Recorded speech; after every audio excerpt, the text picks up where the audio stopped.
Okay, so let's jump in. We're starting today's deep dive in a maybe an unexpected place. We're looking at a situation where political authority is just completely up for grabs. Our source material kicks off with this scenario in Venezuela, where you have multiple figures, Maduro, opposition leaders, the vice president, all staking a claim to leadership at the same time. Right. And what's so fascinating there is that it becomes this zero-sum game of contested authority.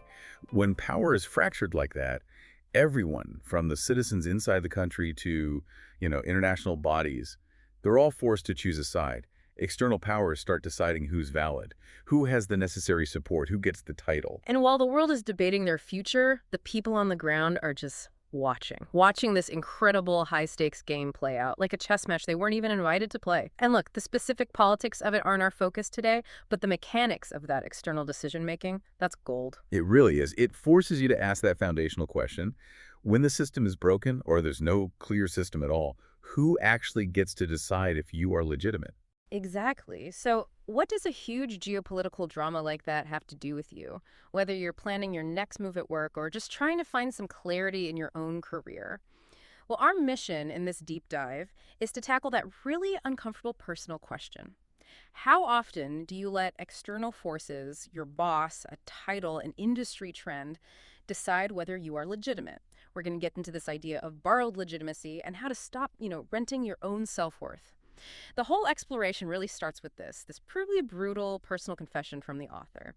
For years, they were chasing what they saw as the absolute pinnacle of corporate success. They wanted to be a CEO, but they make this really crucial, subtle distinction. They didn't want to be their CEO. They weren't building a vision that was, fundamentally theirs. No, they were optimizing for something else entirely. They were playing by the system's playbook. And that playbook has a very clear, very seductive definition of success, doesn't it? It's usually this straight line: go to the right school, work hard, climb, get the title, get the corner office, get all that external validation that just screams, you made it. That's the path, isn't it? The one we're all sort of conditioned to respect. It makes sense to other people. It looks good on paper. So the author, they followed that script, chased promotions, prioritized roles based on titles. They did all the things that are supposed to look like achievement. And they were good at it. Really good. They got the titles. They climbed the ladder. But that's the trap. They were so good at navigating the existing structure that they never stopped to ask if that structure was even right for them. They realized they were running this very successful race, a race they never designed, towards a finish line they didn't actually want to cross. And the cost of that kind of success must have been just immense. It was. The core insight, the thing that really stopped them in their tracks, was this. They weren't building their own inherent legitimacy. They were simply borrowing it, renting their self-worth from institutions, from the prestige of a company, the weight of a job title, from systems that were never built with their unique, holistic success in mind. So when you borrow legitimacy, the system is what defines you. You become the structure you're in. And if that structure is rigid or, it was designed for someone else entirely, you just end up feeling like you're constantly performing for it, trying to earn its approval instead of leading from a place that's actually truly yours. That's the psychological load right there. Yeah. You're defined by the structure. And if it wasn't built for you to win on your own terms, you are guaranteed to be exhausted, even if you look successful on paper. You have to get this. Borrowed legitimacy means borrowed permission. And that permission can be taken away at any time. Okay, so to really get our heads around the system we keep talking about, the source material uses an analogy that is. It's just surprisingly perfect. Let's talk about the Disney movie Encanto and connect that family dynamic to professional leadership. Yeah, it sounds a little light, but it's completely spot on. The Madrigal family, they're not just a family with magical gifts. They're a meticulously structured system.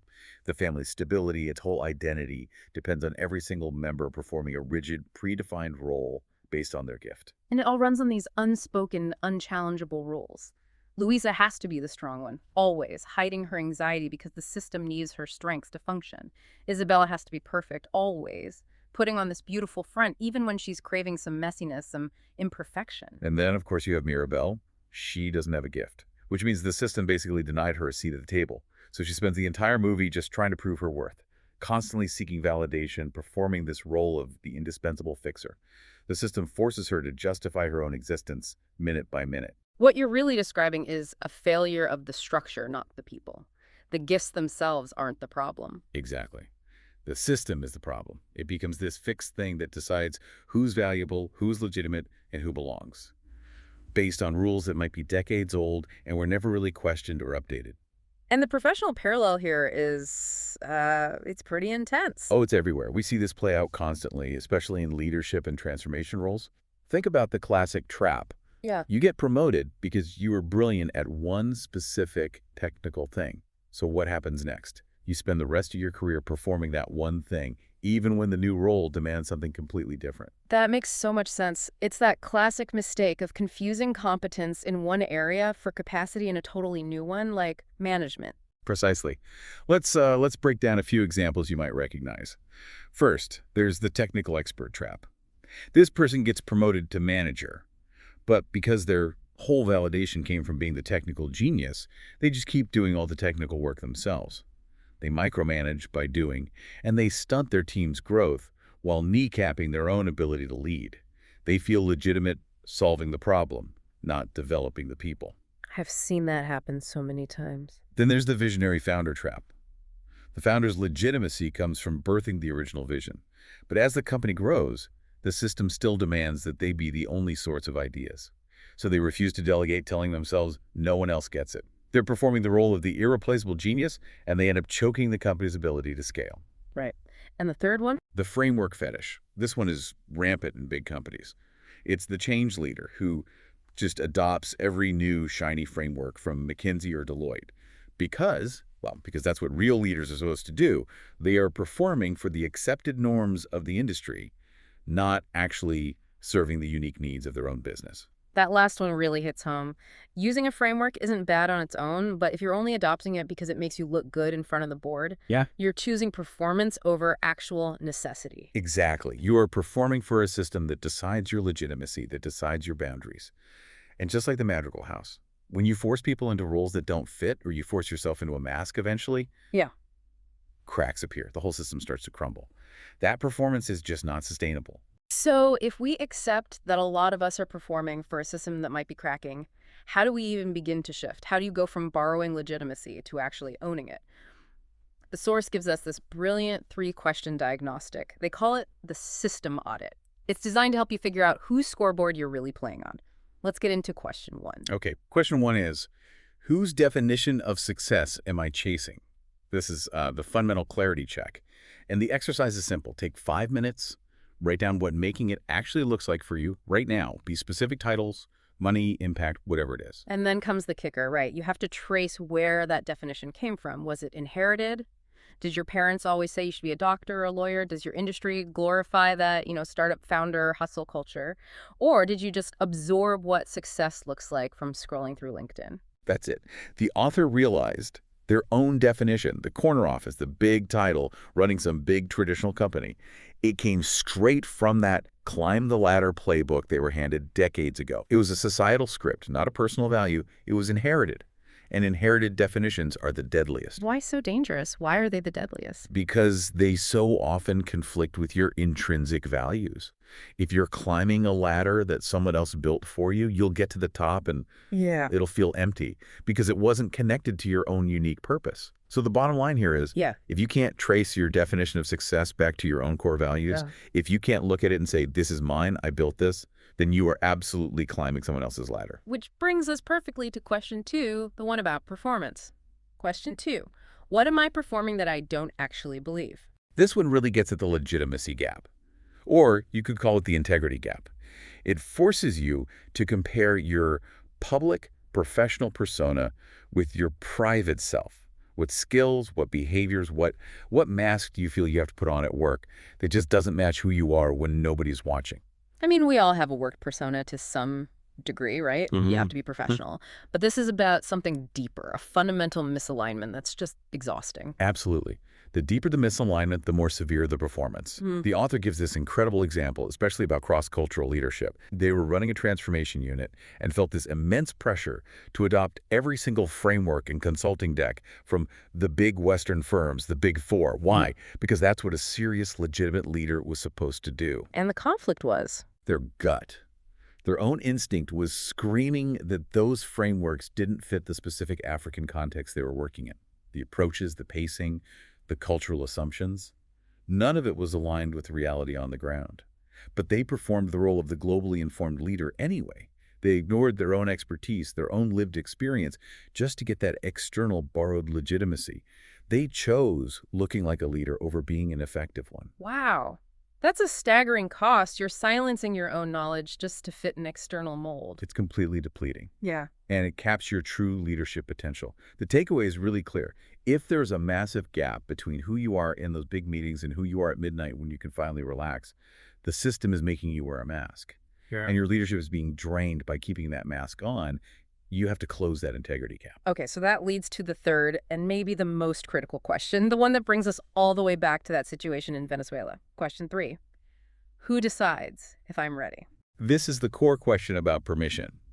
Who in your career structure gets to anoint you?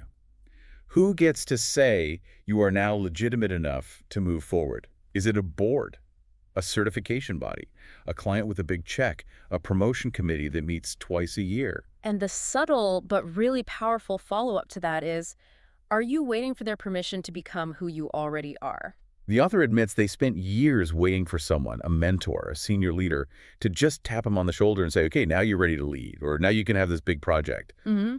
The thing is, they were already leading, out of competence, out of necessity, but they hadn't granted themselves the legitimacy to fully own it. But hold on, isn't that normal? Don't we all have to wait for the next title or promotion? Isn't some external validation necessary, especially with things like imposter syndrome? It feels necessary because we've been conditioned to think permission comes before action.